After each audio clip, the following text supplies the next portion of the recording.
Bonjour et bienvenue sur mon podcast 1 Dépendance affective. J'ai choisi de vous parler de dépendance affective parce que je suis moi-même une ancienne dépendante affective. Alors il n'y a pas de mots comme pour les personnes qui sont abstinents à l'alcool ou qui sont anciens fumeurs ou de cet ordre-là qui ont quitté une addiction, parce que je pense que c'est pas pour rien qu'on a mis le mot dépendance dans dépendance affective, parce qu'il y a vraiment une dépendance à l'autre avec un grand A. Alors j'ai envie d'utiliser pour le coup moi le fait d'être dans ma souveraineté affective. Je développerai un peu plus longuement ce que moi j'entends par souveraineté affective après. Mais ce qui est important pour moi à travers ce podcast surtout, c'est de parler d'amour en fait, parce que autour de la dépendance affective, il n'est question que d'amour. D'amour avec un grand A. Et c'est juste qu'il est mal dirigé, qu'il est mal exprimé, qu'il est mal compris, qu'il est mal senti. Ça touche tout un tas de sphères au niveau évidemment affectif. Mais en fait, la cause originelle de cette dépendance affective, elle se retrouve dans différents symptômes en fait. Alors, au début, on n'a aucune idée qu'on est dans la dépendance affective. Quand on est dans nos relations amoureuses, quand on est pris dans nos flux, dans nos flots affectifs, dans nos yo-yo émotionnels, on n'a aucune idée véritablement qu'on est dans la dépendance affective. En tout cas, c'était mon cas. Et on est juste amoureux de l'amour. On cherche des relations passionnelles, on est accro à des relations passionnées. Et d'ailleurs, on croit que finalement, c'est dans les relations passionnelles qu'on s'épanouit.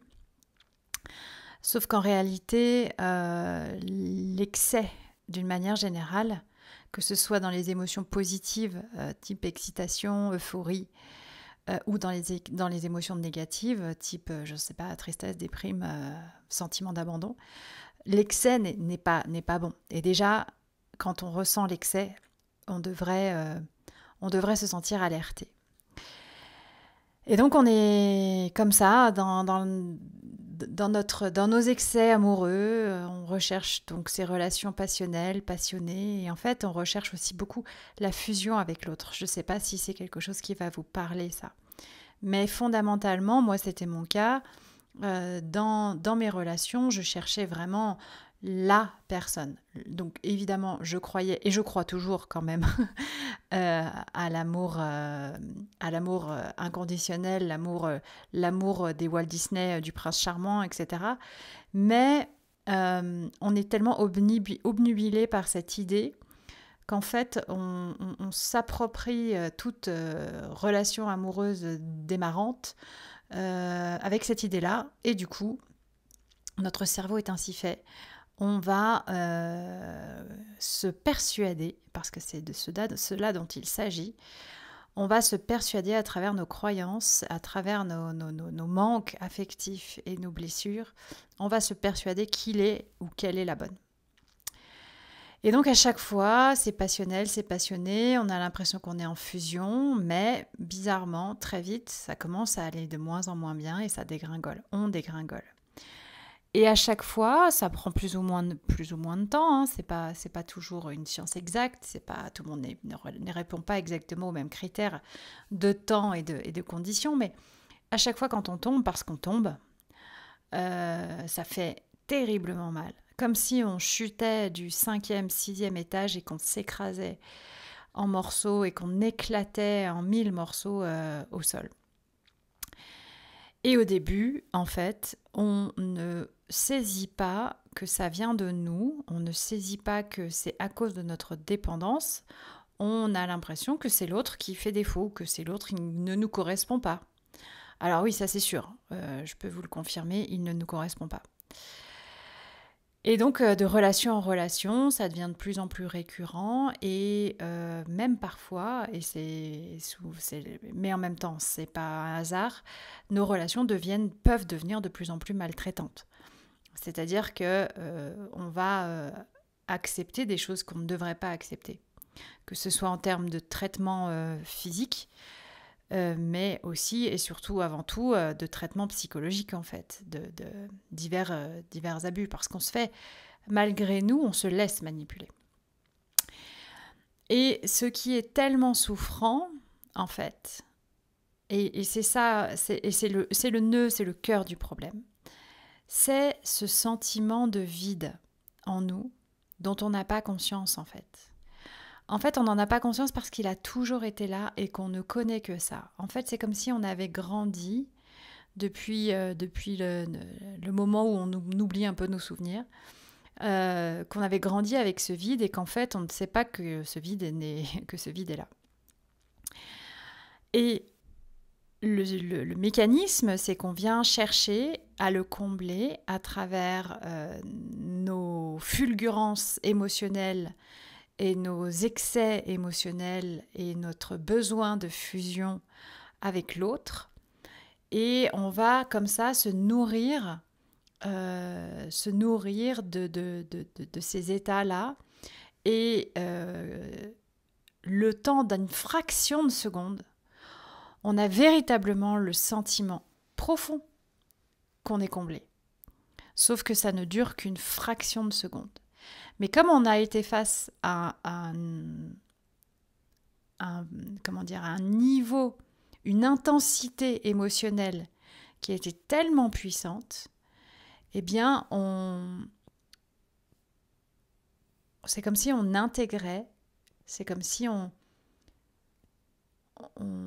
enregistrait à l'intérieur de nous ce moment, cet état fusionnel, ce pic émotionnel intense, et qu'en fait, on passait le reste de la relation à chercher de nouveau à revivre ce pic émotionnel, lequel, l'espace d'un instant, nous a bernés et pendant lequel on a cru qu'on était rempli. Et l'illusion, elle est là. Et donc, on va aller désespérément, inlassablement chercher à combler ce vide émotionnel à travers nos relations amoureuses.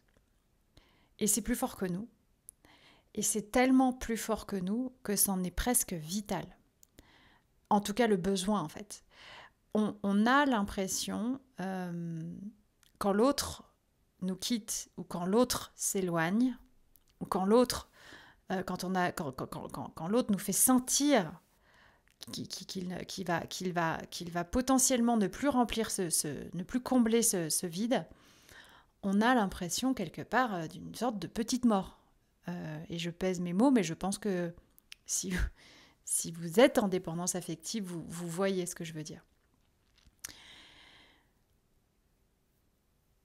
Et donc ce besoin d'être aimé, alors c'est le besoin d'être aimé qui est plus grand que n'importe quoi. Et ça, c'est pas OK quelque part. Et je vais venir en fait après sur le mécanisme en fait.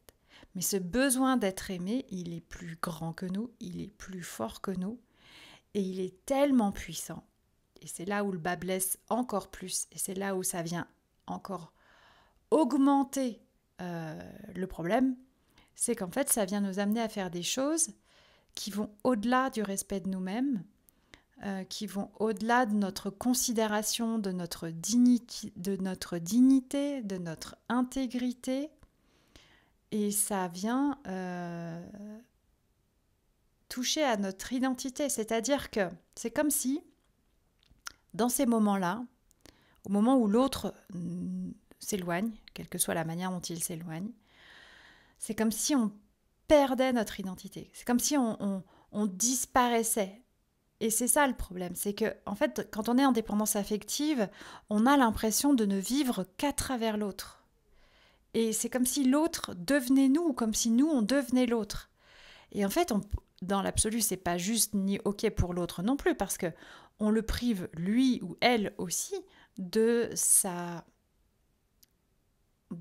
identité, de sa souveraineté, de son autonomie, et on empiète totalement sur son être, dans l'absolu.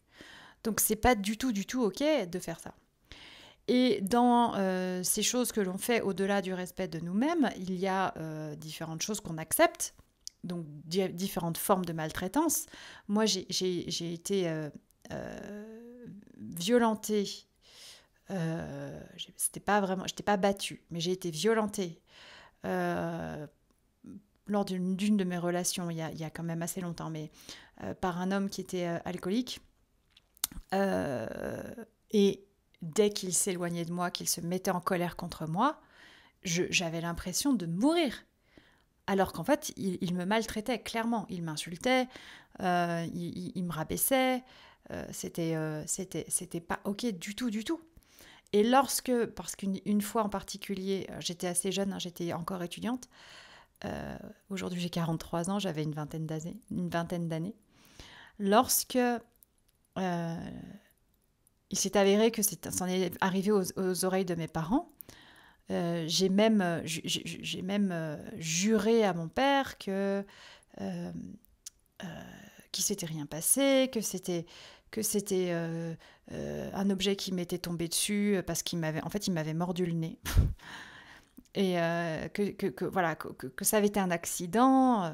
Bref, et fondamentalement, c'est terrible parce que j'avais tellement peur de le perdre, tellement peur que mon père me sépare de lui, que j'en étais arrivée à raconter n'importe quoi. Et en fait, cette souffrance, elle est terrible parce qu'elle est finalement directement corrélée à ce sentiment de vide d'amour. Et ce sentiment de vide d'amour, inconscient dans la mécanique, on veut absolument le combler. En fait, en tout cas, on croit, mais dur comme fer. On est certain, sûr, qu'on va pouvoir combler notre vide d'amour de nous-mêmes, dont on est responsable. Enfin, responsable, oui, parce qu'on est responsable que de nous-mêmes. Je n'ai pas dit dont on était la cause, mais dont on était... voilà, qui nous appartient de gérer, en fait, en tout cas. Qu'on allait pouvoir le combler avec l'amour de quelqu'un d'autre. Qu'en gros, quelqu'un allait pouvoir nous aimer à notre place. Nous aimer nous-mêmes à notre place. Donc moi, je ressens un vide. Et du coup, plutôt que de me dire « Ok, je vais m'occuper de ce vide », non, je demande à l'autre de le combler à ma place. Et ça, c'est doublement pas OK. Parce que, je fais porter à l'autre la responsabilité de mon bien-être. Donc ça, c'est pas OK. Et deuxièmement, je me prive moi-même de ma capacité à me gérer moi-même, de mon autonomie en fait. Et dans autonomie, il y a le fait, dans l'étymologie du mot, c'est se nommer soi-même en fait. Je me nomme moi-même, autonomie. Donc c'est-à-dire que je gère moi-même mon nom, donc je gère moi-même qui je suis, je gère moi-même mon identité. Donc quand je laisse mon autonomie à quelqu'un ou quand je suis dépendant, ça veut dire que je inconsciemment, dans l'énergie et dans ce que je transmets, dans ce que je permets, c'est que je permets à autrui de gérer mon identité et de gérer mon être. Et c'est pas OK ça non plus. C'est pas OK pour moi, surtout, et c'est pas OK pour l'autre, parce que ça veut dire que je lui laisse du pouvoir en fait. Alors lui, il sera peut-être très content, mais enfin, à long terme, ça peut pas durer. Et donc, dans les faits, finalement, qu'est-ce qui se passe? C'est qu'en fait, quand on est dans cette résonance-là, quand on est dans cette vibration-là et dans cette dynamique-là, on attire à nous quelqu'un qui va être aussi vide que nous. Il va le manifester de façon différente, il va le vivre dans ses blessures et dans ses comportements de façon différente de nous. Donc généralement, on va attirer quelqu'un soit de manipulateur, soit de fuyant. Dans les deux cas, c'est quelqu'un qui va contrôler la relation. soit... et donc on va attirer quelqu'un, pardon, qui est aussi vide que nous. Et comme je disais à l'instant, on va inconsciemment attendre de lui qu'il vienne s'occuper de notre vide, qu'il vienne s'occuper de notre intérieur en fait, et qu'il vienne combler ce manque à l'intérieur de nous.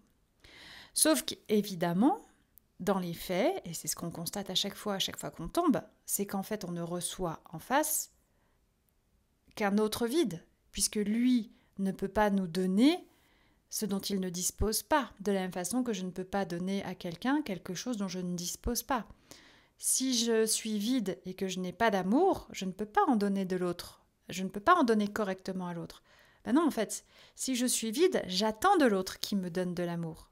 Et c'est là où, du coup, l'équilibre de la relation, il est pas juste. C'est parce que, du coup, ma relation, elle est basée sur une attente, elle n'est pas basée sur un don, fondamentalement. Et donc, je reçois du vide, sur du vide, qui vient, du coup, amplifier mon vide, et qui vient, du coup, m'enfoncer encore davantage, qui vient, du coup, encore remuer le couteau que j'ai déjà dans le cœur. Donc, le vide devient abysse, et au bout d'un moment, on ne sait même plus où est le fond. Et comme, depuis le début, on attend de l'autre qu'il comble ce vide, eh bien, c'est comme si, finalement, en fait, on ne sait pas où est le fond parce qu'on ne s'est jamais occupé d'aller plonger dedans. Et c'est là où on manque d'autonomie, ou c'est là où on manque de responsabilité personnelle quelque part. Et comme, en plus, dans la dépendance affective, l'une de nos plus grandes peurs, c'est, je pense que vous en conviendrez, justement cette solitude, eh bien justement, elle nous ramène directement à ce vide, comme un miroir.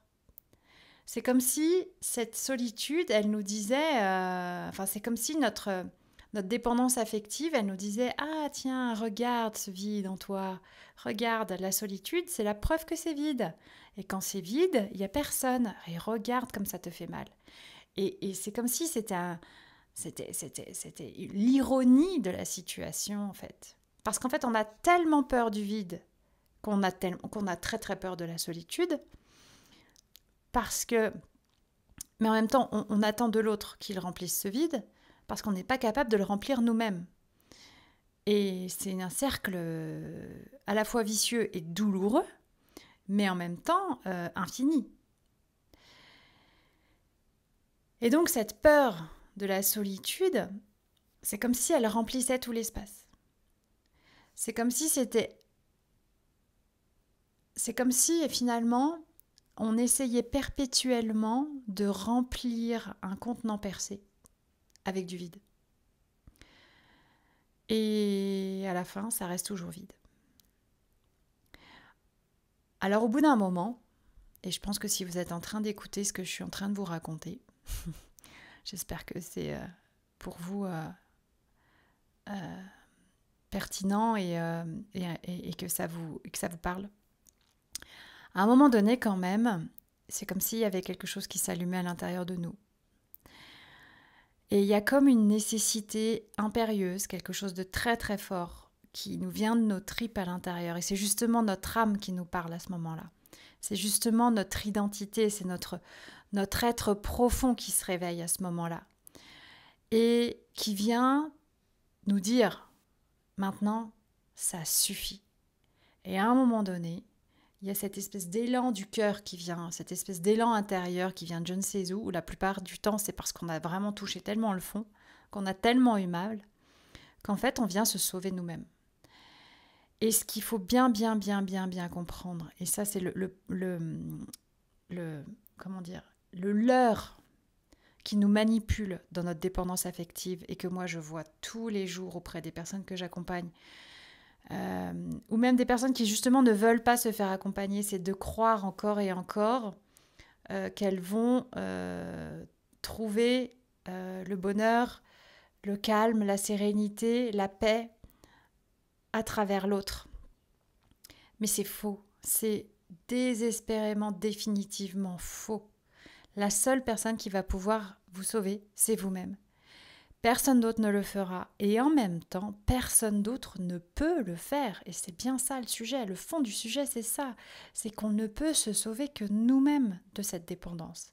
On ne peut s'en charger que nous-mêmes. Et comment on fait ça ? Eh bien, alors moi je vous invite à vous faire accompagner parce que c'est très difficile autrement.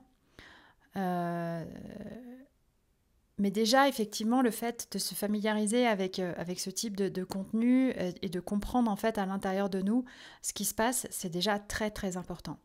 Et fondamentalement, le secret, ça va être de venir plonger radicalement, totalement, absolument dans ce qui nous fait le plus peur. Donc dans notre vide, dans notre solitude, dans notre profondeur. D'aller l'embrasser cette solitude et de la faire sienne jusqu'à ce qu'elle se dissipe totalement. Et en fait, au-delà de la solitude, ce qu'on réalise quand on fait ça, quand on plonge tellement profondément dans nos ombres et dans ce qui nous fait le plus peur, eh bien, on réalise que derrière, en fait, la seule chose qui est vraie et qui existe et qui est absolue et qui est incroyablement grande, c'est un amour immense qui est là à l'intérieur de nous. Et quelque part, cet élan qui nous pousse à nous sauver nous-mêmes, dont je vous parlais juste avant, c'est ça, c'est cette lumière, c'est cet amour absolu, inconditionnel, que nous avons pour nous-mêmes quelque part, mais dont on ne se souvient pas, qui nous sauve et qui nous fait nous réveiller, qui nous fait réagir. Et cet amour-là, il a toujours été là. C'est ce qui nous connecte à plus grand que nous, c'est ce qui nous connecte, c'est ce qui fait qu'on a toujours été là. Voilà. C'est juste jusqu'à maintenant, on ne savait pas qu'il était là parce qu'il prenait trop de place. Il était le vide. Pardon, on ne savait pas qu'il était là parce que le vide prenait trop de place, justement. Et c'est comme si le vide était le mur qui nous séparait de l'amour inconditionnel qu'on doit avoir, qu'on a, dans l'absolu, qu'on a pour nous-mêmes. Et qu'en fait, on se croyait séparé de cet amour inconditionnel et qu'on y avait mis un vide. Mais tout ça, finalement, n'était qu'illusion. Et donc, c'est là où notre inconscient nous joue des tours et en même temps qu'il nous rend service, parce qu'en fait, il ne fait que nous montrer la peur, il ne fait que nous montrer le vide, et c'est ça qui est douloureux. Et en fait, cette douleur, elle est là, finalement, pour nous forcer à avoir le courage de regarder au-delà du mur, de voir cette petite lumière qui a toujours été là, et de nous diriger vers elle. Et en fait, notre inconscient, à travers la douleur de la peur qu'il maintient en place, c'est comme s'il nous la maintenait tant qu'on ne l'avait pas dissipée nous-mêmes, tant qu'on n'avait pas traversé le voile, tant qu'on n'avait pas traversé le brouillard. Vous savez, c'est comme quand on se retrouve face à un brouillard très très très épais, on ne voit pas à 1 mètre, mais on sait que derrière, au bout d'un moment, ça va s'éclaircir. Eh bien, c'est la même chose en fait, cette peur de la solitude.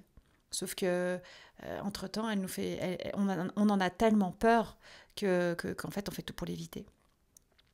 Mais c'est à nous de le trouver, ce courage d'aller au fond de nos abîmes, au fond de l'abysse, pour y trouver la lumière qui est là. Elle y est là, c'est sûr.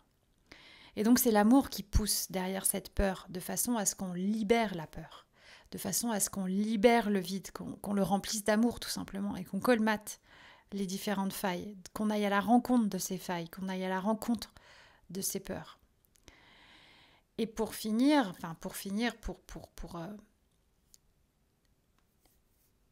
finalement, la dépendance affective, et c'est ce que je vous disais en préambule, moi aujourd'hui je veux faire ce podcast pour fondamentalement parler d'amour. Parce que la dépendance affective, en réalité, c'est une incroyable histoire d'amour. Une longue, difficile, douloureuse histoire d'amour avec soi-même, dans laquelle il s'agit seulement de transformer la vision que nous avons de nous-mêmes en lien avec la vision qu'on a de l'autre. Parce que l'autre, on le voit plus fort, mieux, plus beau, plus belle, plus important, plus valable, plus grand, plus intelligent, plus mince, plus gros, plus truc, plus machin. Mieux. Et en fait, c'est fondamentalement l'erreur qu'on ne doit pas faire. C'est-à-dire qu'en fait, on voit tellement l'autre qu'on ne se voit pas nous-mêmes. L'autre, les besoins de l'autre sont mes besoins. C'est l'erreur fondamentale. Je suis la personne la plus importante de ma vie. Je suis aussi importante que l'autre. Je suis aussi intelligente que tout le monde. Je suis aussi belle que tout le monde. Je suis aussi grande, même du haut de mon 1m62, que tout le monde, etc., etc., etc. Dans notre dépendance affective, on a justement cette tendance à voir l'autre comme étant notre tout, notre absolu, notre ultime désir, parce qu'on va croire qu'il va remplir ce vide, alors qu'en fait, on a tout simplement oublié, on n'a tout simplement pas considéré qu'on était encore plus important que l'autre, sans narcissisme ou égoïsme ou présomptuosité. Je ne sais pas si c'est un mot qui est sans être présomptueux non plus, c'est pas ce que je veux, c'est pas mon intention. Mais on est encore plus important que l'autre parce que si je ne sais pas nourrir mes besoins, je ne pourrais pas être capable de me positionner, je ne pourrais pas être capable de poser des limites, je ne pourrais pas être capable d'exprimer qui je suis, je ne serais pas consciente de mes besoins et de ce point de vue-là, je ne serais pas capable d'être autonome dans ma vie et de réaliser des choses qui sont véritablement justes et bonnes pour moi. Et ça me maintient dans une posture de soumission permanente. Et ça, c'est pas OK. Donc, je suis la personne la plus importante de ma vie parce que je dois, véritablement, je dois me nourrir mes besoins. Et ainsi, à partir de là, je pourrais mieux répondre à l'autre de façon juste et saine, autant pour moi que pour lui ou elle. Et donc, moi, je vois effectivement à quel point l'autre est dans ses peurs, à travers ses comportements, à travers ses addictions. Et en fait, je vois à chaque fois les blessures de l'enfant qui hurle, qui crie. Pour chaque blessure, c'est un cri, un hurlement d'amour de l'enfant qui est en nous. Et ça se passe toujours dans notre enfance. Cherchez pas, ça se passe toujours dans notre enfance, dans notre relation à nous-mêmes vis-à-vis de nos parents. La plupart du temps, c'est inconscient, c'est pas nécessairement avec des parents maltraitants, pas forcément du tout. Moi, c'est mon cas, hein, j'ai pas eu des parents maltraitants. Maman bipolaire, mais donc avec un schéma psychologique fragile, mais pas du tout maltraitante. Enfin, pas vraiment maltraitante, on va dire. En tout cas, pas intentionnellement du tout. Donc voilà, mais ça reste quand même dans l'enfance que ça se passe. Et du coup, l'idée, c'est de ne plus considérer que l'autre est plus lumineux, mieux que moi. C'est surtout de réaliser que l'amour et la lumière que vous voyez à travers l'autre n'est que le reflet de votre propre lumière et de l'amour que vous vous portez à vous-même. Et je vous invite à nourrir ça, à voir la lumière qu'il y a en vous et à voir l'amour qu'il y a en vous. Si vous êtes en train d'écouter ce podcast aujourd'hui, c'est qu'il y a une part de vous qui aspire à cette lumière et qui veut la faire grandir. Et je vous invite à vous connecter à cette part de vous et à lui permettre de grandir, à la nourrir et petit à petit à vous rendre indépendant ou indépendante affective. Je vous souhaite une merveilleuse fin de journée et je vous dis à bientôt pour le prochain podcast. N'hésitez pas à me laisser des commentaires sur vos ressentis, vos retours, si vous avez des questions, si vous avez des suggestions aussi, s'il y a certains points sur lesquels vous souhaiteriez que je développe.